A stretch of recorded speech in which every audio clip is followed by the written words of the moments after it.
It all happened on December 10, 2021.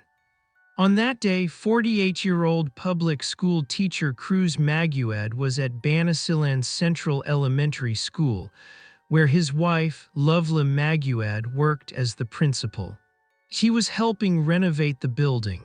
At around 3 p.m. his phone rang. It was their neighbor. The man reported that he had noticed something strange while passing by that might indicate a break-in. Although he hadn't gone inside the house, he felt it was important to inform Cruz immediately. Cruz immediately called his wife, who was out, and urged her to come home.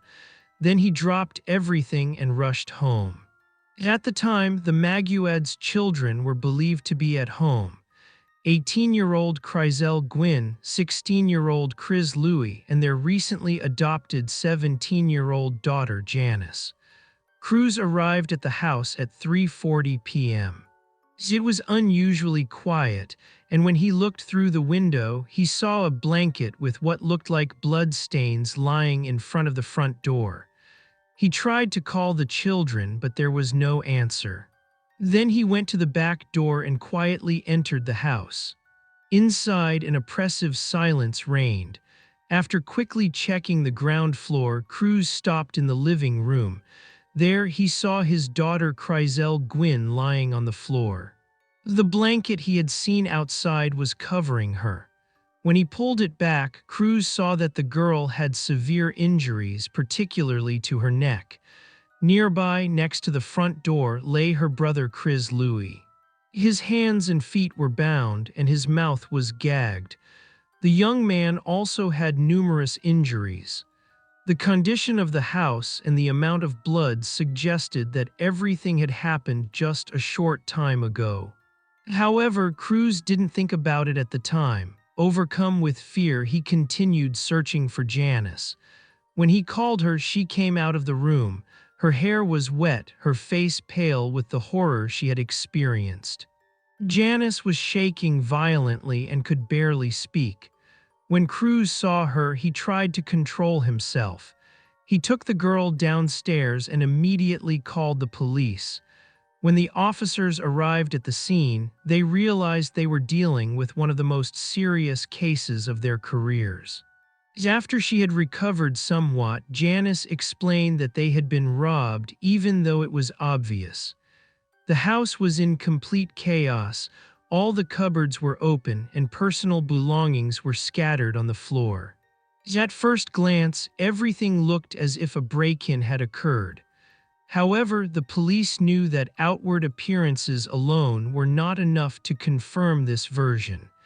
They had to determine whether any valuable items were missing from the house. At the same time, the police were investigating whether the Maguad couple might have any connection to the incident. Therefore, the officers first checked their alibi. After some time, the police's attention turned to the room where Janice had been during the robbery.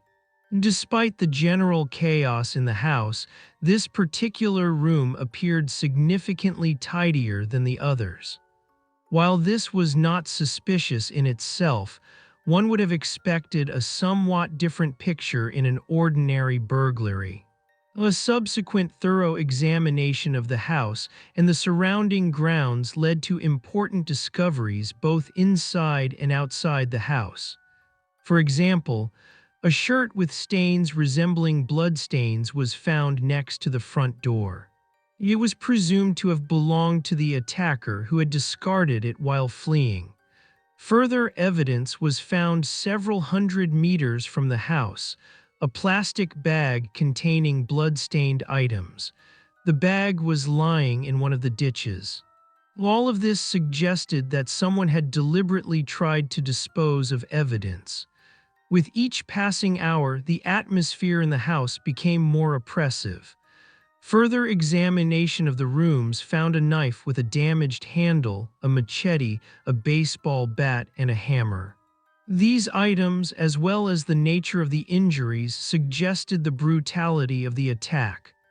Later, after examining the blood at the crime scene, Experts concluded that Crizelle Gwynn, the couple's eldest child, had been attacked first. This was confirmed by the fact that her blood had already clotted and her body already showed natural cadaveric changes. Criz Louis's blood, on the other hand, appeared fresher, suggesting that he had been killed somewhat later. Furthermore, Criz Louis's hands and feet were bound, while Crizelle Gwynn's were not. This suggested that she had been taken by surprise, whereas the attacker must have taken a different approach in Criz Louis's case. The presence of multiple murder weapons also raised many questions. Typically, such a situation can indicate the involvement of several people. This version was also supported by the fact that Criz Louis was bound. It would have been much more difficult for a single person to do so. Complicating matters, however, was the fact that all the items found belonged to Criz himself, who honestly reported this to the police. Another oddity caught the officers' attention while establishing the facts. It appeared as if someone had turned on the washing machine during the incident. No freshly washed clothes were found in the house.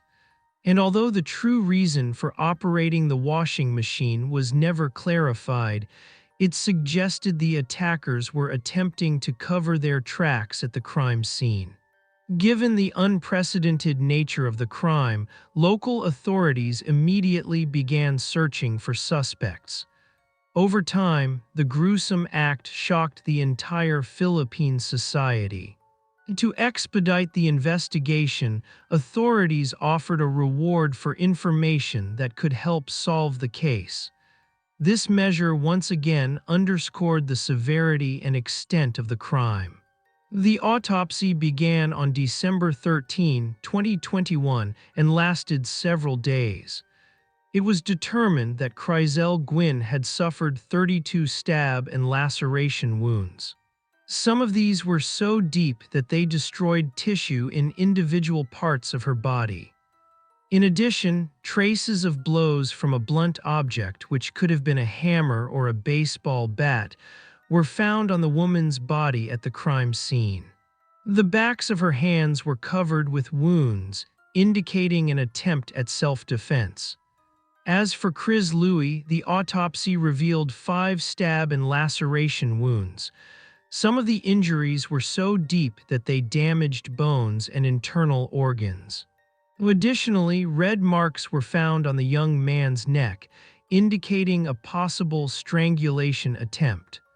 Unlike his sister, Criz Louis showed no signs of struggle or active resistance. However, injuries to his limbs and torso were found, caused by blows with a blunt instrument. Given the number and nature of the injuries, police ruled out robbery. Although the Maguad family home did indeed look as if someone had attempted to break in to steal something, no valuables were missing except for Crizelle Gwynn's cell phone. All of this suggested that the perpetrators may have known their victims personally. Shortly after the autopsy results were released, the media began to speculate about Janice's possible involvement. This was mainly due to the fact that she was the only survivor. However, the accusations against her quickly escalated, and some users even began threatening her. Under pressure from public opinion, the police decided to interrogate Janice. During the interrogation, she recounted her version of events. According to her, she was in the bedroom with Crizelle Gwynn at the time, while Criz Louis was in the living room. Suddenly, they heard his scream and saw 3 men enter the house. Janice claimed that she and Crizelle Gwynn ran downstairs to help Criz Louis. But when she saw the guns in the stranger's hands, she ran back into the room, locked herself in, and hid under the bed. Unable to call the police and afraid of being heard, Janice decided to write a message in the family chat and then send it to her adoptive mother. However, these messages remained unread. After a while, the distraught young woman wrote another message, this time on social media. The text read, "Help, someone broke into our house. I don't want to die. I'm hiding under my bed in my room." Help, according to Janice, she deleted the message just minutes later because she was afraid one of the attackers might see her. Later, she tried calling her mother again, but her mother didn't answer. Lovla, the mother, only called Janice back after seeing her message. According to the young woman, she was too scared to answer the call at the time. Janice eventually changed her social media username and turned off her phone. As soon as the house was quiet again, Janice ventured out of her hiding place. Instead of going downstairs, she went to the bathroom to take a shower and calm down. At that very moment, Criz arrived home. At first glance, Janice's story seemed plausible, but there were some inconsistencies. She claimed that she locked herself in her room shortly after the attack began, but then the question arises, why was her room also messy? Furthermore, Janice's statements that Criz Louis was the first victim contradicted the results of the forensic examination. Recall that according to these statements, Gwynn was the first victim. This discrepancy between the girl's statement and the physical evidence prompted the police to further investigate Janice. As suspicions grew, the officers also decided to examine the statement of her adoptive father, Criz. During the conversation with the man, it became clear that Janice's version of events had undergone some changes. She had originally claimed to have turned off her phone shortly after the attack, but Criz recalled that he had called her and his call had not been answered, even though the phone had remained switched on. Criz later provided information about the objects used as weapons by the perpetrators, which raised new suspicions. It turned out that the baseball bat had originally belonged to Criz Louis. He had kept it in his room next to his bed. When Janice moved into the house, she moved into that room and the bat stayed there. Criz kept the hammer used in the attack at home. He usually hid it behind the washing machine, and according to him, only 3 people knew about it. Himself, Crizelle, Gwynn, and Janice. Janice's statements raised more and more questions over time. This was partly due to the police's conversation with one of the delivery service employees. According to available information, the delivery person had arrived at the Maguad's home just 20 minutes before Criz's neighbor called. After sending a message about his arrival, the delivery person received no response. He then got out of the car and went to the house to look inside. After a few minutes, he noticed a girl looking at him and then simply walking away. Although the delivery person could not determine the girl's identity, this fact led investigators to doubt that Janice was actually in her room at the time of the attack. Another important detail was the condition of the front door. It was locked from the inside and showed no signs of forced entry. This suggested that the perpetrators knew the victims. The lack of signs of forced entry narrowed the circle of potential suspects to 3 people. They were Criz, who was known to be elsewhere, his wife Lovla, who was away, and Janice, whose presence in the house was beyond question. However, the investigation was complicated by the fact that Janice was a minor. In the Philippines, the arrest of a minor without irrefutable evidence is fraught with legal difficulties, which is why the police were not hasty in their arrest and handed the girl over to the custody of the Social Services Department. Shortly afterwards, on December 15, 2021, it was known that Janice's fingerprints had been found on all of the items used in the robbery. Although the presence of fingerprints was not considered definitive proof of her involvement, since Janice lived in the house where all these items were kept, and her fingerprints could have been on them through normal use, it added to the suspicion. Sometime later, while searching Janice's room, her foster mother, Lovelia, found a paper form for collecting contact information. It belonged to 17-year-old Esmeraldo Cainla Jr., also known as Aldo, who worked at the church and knew Janice from the children's home. This discovery prompted the police to investigate Aldo for his possible involvement in the crime. Evidence soon emerged that confirmed their suspicions. A witness reported seeing Aldo let Janice out of the car near her home shortly before the crime. Another witness testified that he asked a young man, identified as Aldo, for directions near the crime scene. On December 16 of that year, Janice met with her lawyer and made a detailed confession. Importantly, the girl not only confessed to her involvement in the crime, but also pointed out the involvement of her 20-year-old boyfriend and their mutual friend, Esmeraldo Cainla Jr. She also stated that she acted out of jealousy of her adoptive parents. In her opinion, her brother and sister had denied her parents' undivided attention and love.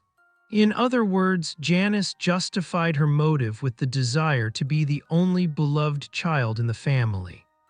After many years of suffering and humiliation, Janice stated that by eliminating Crizelle, Gwynn, and Criz Louis, she hoped to remain the only one receiving her parents' full care and support. On December 18, Janice made a confession. The police then tracked down Aldo, who immediately reported his role in the crime. An investigation later confirmed that the blood police had found on the items thrown into the ditch was his. It is noteworthy that on the same day, another young man was arrested during a raid on controlled substances.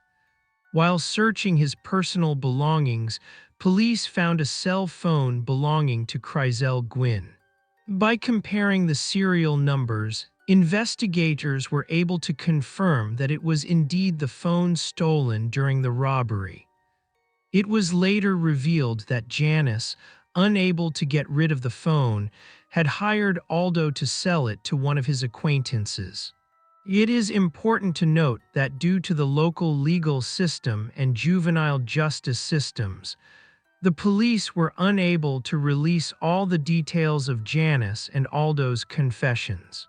For this reason, the exact sequence of events leading to the tragedy, as well as many other circumstances, remain unclear.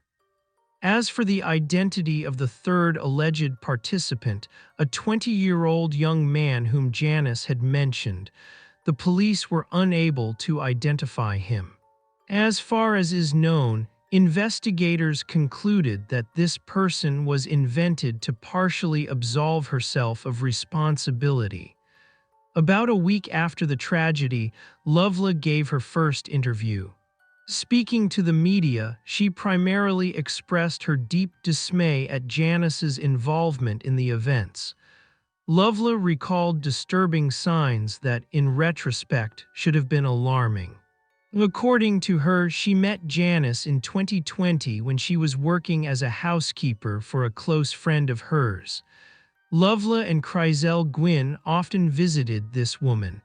A friendship quickly developed between the girls.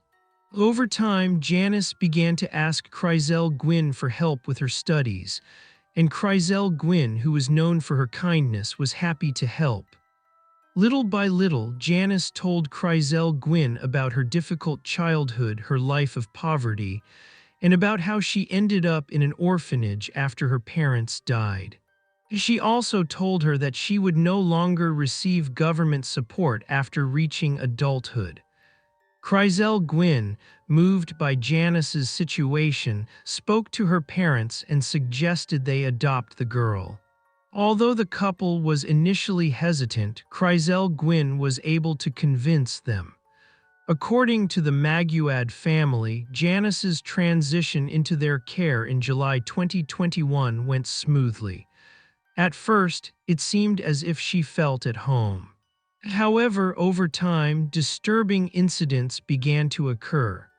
In August of that year, Lovela's parents ended up in the hospital, and Criz recalled that he had set aside money for emergencies. When he looked for his savings, they were gone. When Janice learned of this, she said the money might have been stolen by strangers. The next day, however, Criz found a considerable sum in her backpack. After lengthy discussions, the girl confessed that she had taken the money. Nevertheless, the Maguads forgave Janice, given her difficult past. Over time, her behavior deteriorated. The once hardworking girl gradually lost interest in chores. When reminded, she apologized but rarely kept her promise. This behavior worried her adoptive parents but was not considered a serious threat. The most unusual sign was that on the morning of the day of the tragedy, Janice addressed Criz and Lovelah as Mommy and Daddy for the first time, something she had never done before. This may indicate her emotional state before the planned crime. During the investigation, it also emerged that Janice had concealed the truth about her origins. Her stories about being an orphan turned out to be lies. Janice's parents were not only alive but had also been trying to find her for years. When the case became public and became a hot topic of discussion on social media, many users tried to research the young woman's past and find her family. Thanks to these efforts, an old missing person report was found, revealing a small part of her story. The report stated that on September 22, 2013, a little girl, approximately 7 or 8 years old, was found on a ship in Cotabato Province in central Mindanao Island, Philippines. The girl called herself Janice and claimed she had no memory of who she was or how she got on the ship. Believing she was lost or abandoned by her parents, local authorities and concerned citizens spread information about her whereabouts. It was later revealed that Janice was born in 2005 and was the third child in her family. Her early years were filled with turmoil, and at one point her father's gambling addiction destroyed the family. After her mother remarried and gave birth to another child, Janice was placed in a children's home. By 2020, before the girl was adopted, she had already made contact with her biological mother and other relatives, but their relationship was short-lived. Janice's mother attended Gwynn and Criz Louis' funeral. There, Criz and Lovelah asked the woman to visit Janice at the social services office and try to persuade her to confess to her crime. The mother attempted to comply, but Janice refused. Meanwhile, the police received new evidence suggesting a deliberate act. These included screenshots of the young woman's correspondence with an unknown young man. In the messages, Janice admitted that she had wanted to get rid of her adopted siblings from the beginning. She believed this would bring her the long-awaited love and freedom. The girl also asked if anyone would take her in if she carried out her plan, believing that God would forgive her no matter what. After these messages appeared online, some users suspected that Janice was inspired by the film Orphan, also known as The Child of Darkness. This film's plot centers on the story of a family who, after losing their child, adopts a girl who subsequently exhibits disturbing and violent behavior. Even after the trial began, Janice showed no signs of remorse. On the contrary, she was seen smiling and laughing several times despite the circumstances. In one of their interviews, Criz and Lovelah admitted that they would have been willing to forgive Janice if she had shown even the slightest hint of remorse. However, their indifference made the trial even more painful. Be that as it may, justice was served. In May 2022, Janice and Esmeraldo Canela Jr. were found guilty. They were sentenced to 31 and 29 years in prison, respectively. Both convicts had to serve their sentences under the supervision of social services rather than in a regular prison. Crizelle, Gwynn, and Criz Louis' parents reacted to this decision with mixed feelings. Although they acknowledged that the court had imposed the maximum possible sentence under the law, the couple believed that the existing measures were too lenient and disproportionate to the gravity of the crime. What most outraged them was Janice's complete lack of remorse. Subsequently, Criz and Louis actively advocated for an amendment to the law governing the criminal responsibility of minors. Under the legislation at the time, the age of criminal responsibility in the Philippines was 15. While young people between the ages of 15 and 18 could be prosecuted, they were initially sent to special reform schools rather than adult prisons.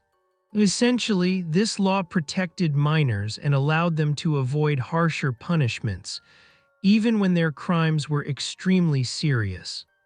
According to the Maguad couple, such laws should be revised to ensure that juveniles who committed serious crimes take full responsibility for their actions. Thanks for watching and take care of yourselves.